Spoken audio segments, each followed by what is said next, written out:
ask you a few more questions from your testimony on Friday. We talked about an incident at the Wise County Jail related to Tanner Horner that occurred after he had been incarcerated, in which there was, I believe, an attempted suicide that you then investigated. Is that correct? Yes, sir. And as part of that investigation, kind of tell me just a synopsis of what you did. The synopsis of the scene was I entered the cell. Horner had already been transported to the hospital at that time.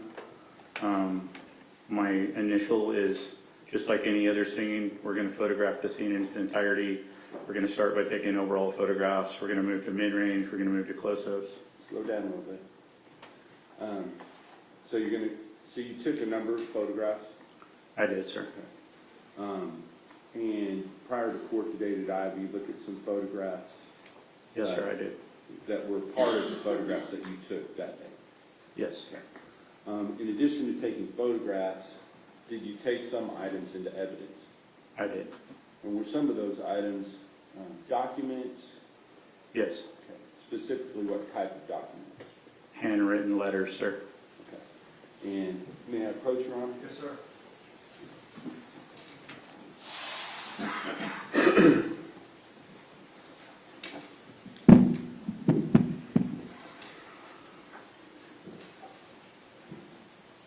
Investigator Yarrow, I am going to show you what has been marked in State's Exhibit number 276, 277, 278. There's no 279. There's no document for that. 280, 281, 282, 283, 284, and 285. Have you seen those today? Yes, sir. Are those photographs that you took at the time you were investigating this attempted suicide? Yes. And are they true and correct as to what they represent in those photographs? Yes. You also have the original documents with you if they needed to be entered for purposes of the record. Yes, I do. And are these photos, are they true and correct copies of the original documents? Yes. At this time, Your Honor, I'll offer into evidence State's Exhibit number 276, 277, 278, no exhibit for 279, and the 280, 281, 282, 283, 284, and 285.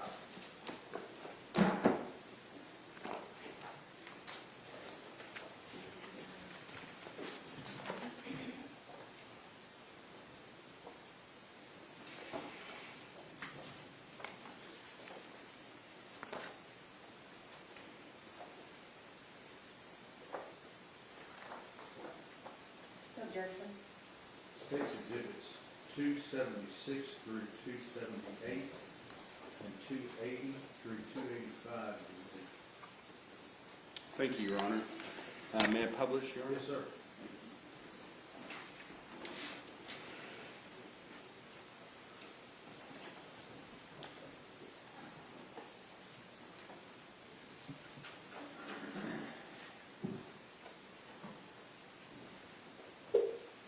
First, I'm going to display State's Exhibit number 276. What are we looking at in State's Exhibit 276?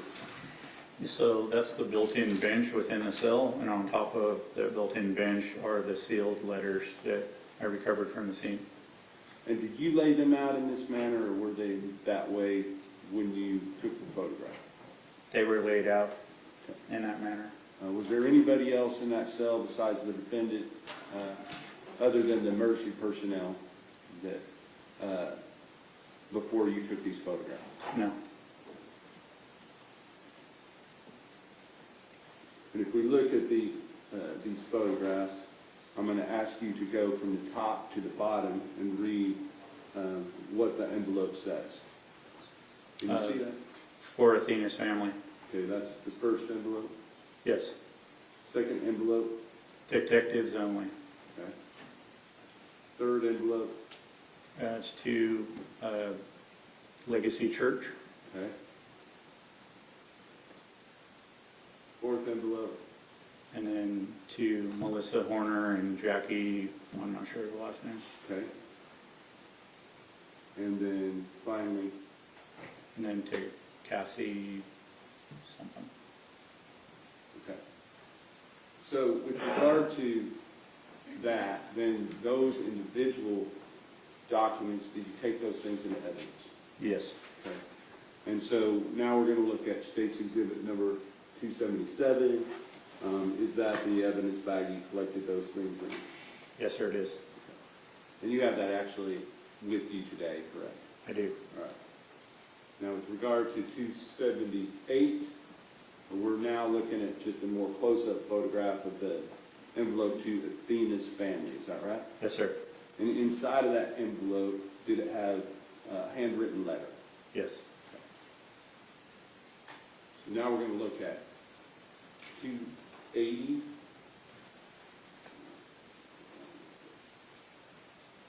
Okay, this is 280.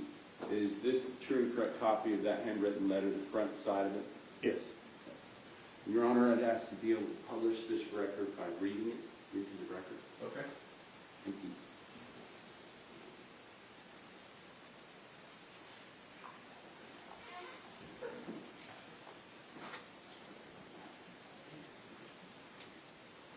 To Athena's family, I wanted to start by saying how sorry I am about Athena. The entire time I've known my legal counsel, they've continued to tell me how I don't need to apologize, shouldn't apologize until the trial, and frankly, I can't hold it in any longer. I've done a terrible thing to your family, and I'm sorry.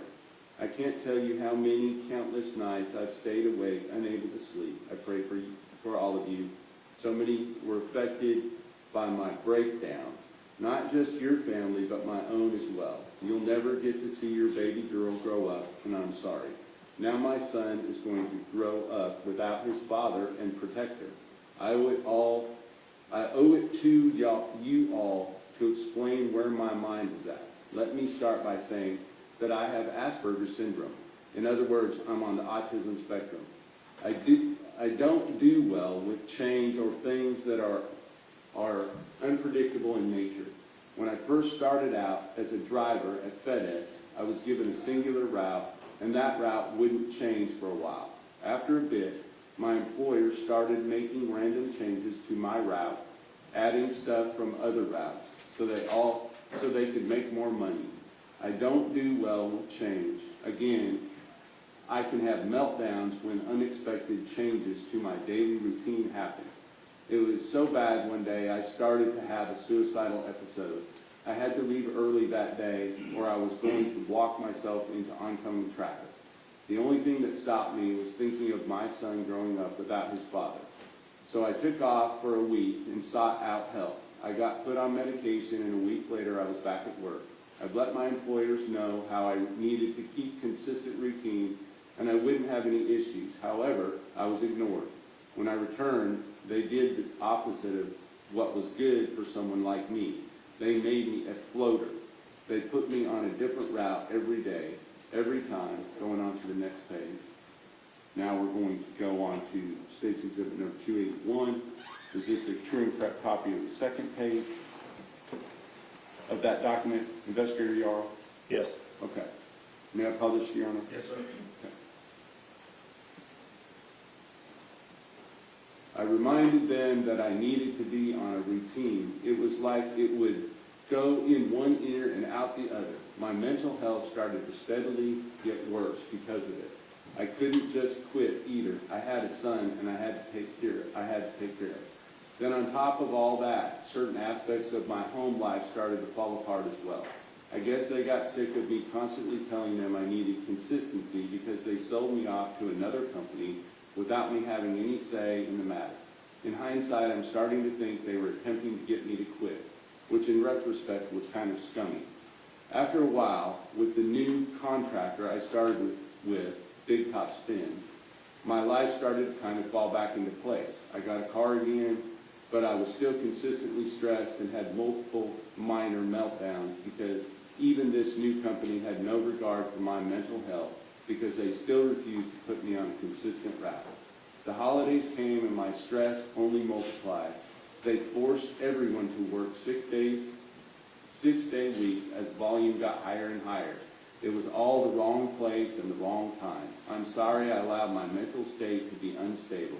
I'm sorry I took your little angel away from you. She didn't deserve it. You all didn't deserve it. My son didn't deserve to lose his father. My mother didn't deserve to lose her son. My fiance didn't deserve to have her wedding day stripped from her. I pray that my death eases your suffering in some way. The only thing I ask for, forgiveness, and for you to remember my son and show him some grace and mercy, for he no longer has his father. I love you all, and I'm sorry. Hannah Horn. Is that what it says? Yes, sir. All right. So now, with that envelope, was there also a smaller piece of paper inside of that envelope? Yes. Okay. So now I'm going to go on to State's Exhibit number 281. Is this the front side of that smaller piece of paper? Yes, sir. Okay.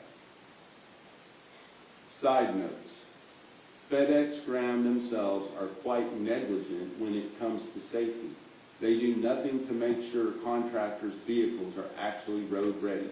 Polaris and Big Topspin both tell their employees to lie on their beginning and end of day expectation because it's a pain to unground vehicles.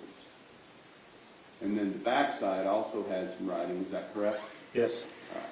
Now I'm going to go on to State's Exhibit number 283. I hope this letter both helps ease your suffering and helps with your case against FedEx. Is that right? Yes, sir. Okay. I forgot one thing. I want to go back to the top of State's Exhibit 281. We did not read this part. It says, little asterisk says, just know I have found God through all of this. Is that right? Yes, sir. Okay. Now, Your Honor, we would ask that the state read everything. He omitted the closing. I believe you skipped one line at the very end, just there. at the very end. Oh, I apologize. I did write, I love you all, and I'm sorry. Okay, so with love and sorrow and remorse, I love you all, and I'm sorry, Hannah Horner. Is that the part? Susan? Now, in addition to this letter, the other letter I want to talk about is the one that said for detectives only, all right? Yes, sir. So we're going to go to State's Exhibit number 284. This is the envelope, is that correct? Yes, sir, it is. And inside of that envelope, did it have a one-page letter with that? Yes. And may I publish this, Your Honor? Yes, sir.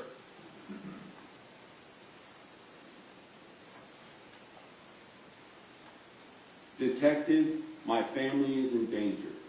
It's 2 days before my arraignment date, and I'm worried that I'll be killed either to or from my way to court. The day Athena was killed, I wasn't the only one involved. When I pulled up to the house, an older man had pulled a rifle on me and demanded my wallet. It's weird, he almost expected me to be there. After he checked my wallet, he gave me instructions after handing me my wallet back. He told me to take the girl and bring her to a specific spot, parentheses, the area with the tall grass bamboo, in parentheses. He gave me a change of clothes for the girl and told me to have her change into them before handing her over to him. He had threatened my family and I didn't know what to do, so I just went along with it.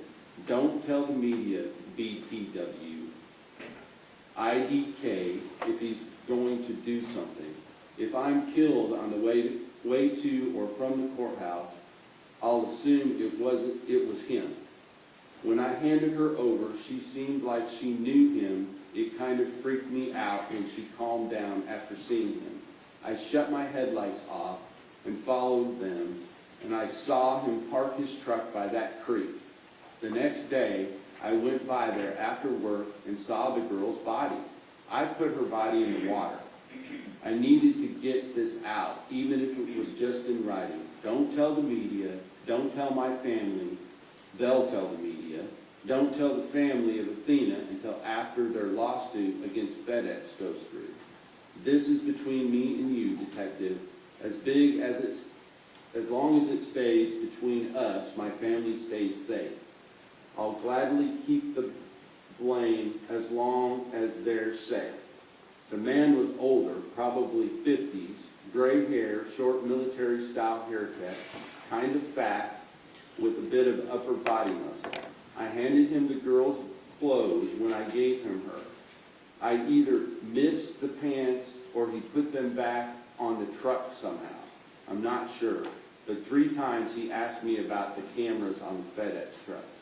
Unless y'all find him, keep it from everybody. I don't want my family hurt. I'm sorry I've been a burden on y'all. Is that right? Yes, sir.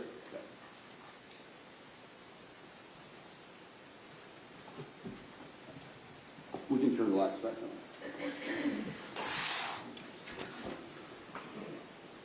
With regard to that, in one of those letters, is he taking responsibility? Yes, Which one? the first. What about the other one? No.